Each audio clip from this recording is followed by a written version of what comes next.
যতদিন দেখো কোনো বাংলাদেশি শপও ডিসকাউন্ট দে, লাইক হাফড়ার শপ হইতে পারে, জুতার শপ হইতে পারে, যে কোনো শপ যতদিন দেখো ডিসকাউন্ট দিছে 30%, 20%, 50% ডিসকাউন্ট চলে, তাইলে মনে করবাই ডিসকাউন্টটা ওমলা হান।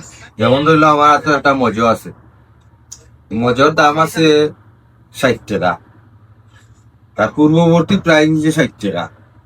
এখন হে বছর খানিক খাটাই লিছে, এই মজুরিটারে সেল করতে পারছে। এখন হে দোকানের সামনে বড় করে এটা ব্যানার লাগাইলো 10% ডিসকাউন্ট চলে।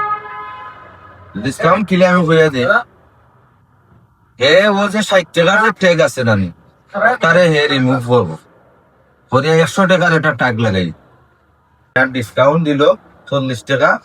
কাস্টমার ইয়া দেখলা কইলা এই তো পূর্ববর্তী দাম আছিল 100, এখন এই বিচারায় ডিসকাউন্ট দিয়া আমদারে মায়া করিয়া ভালোবাসা 40 টাকা ছাড় দিলেছি, দিয়ে 60 টাকা বেচতে চায়, সে তো অবশ্যই একটা আমার নেওয়া উচিত। তোর বাংলাদেশের ডিসকাউন্ট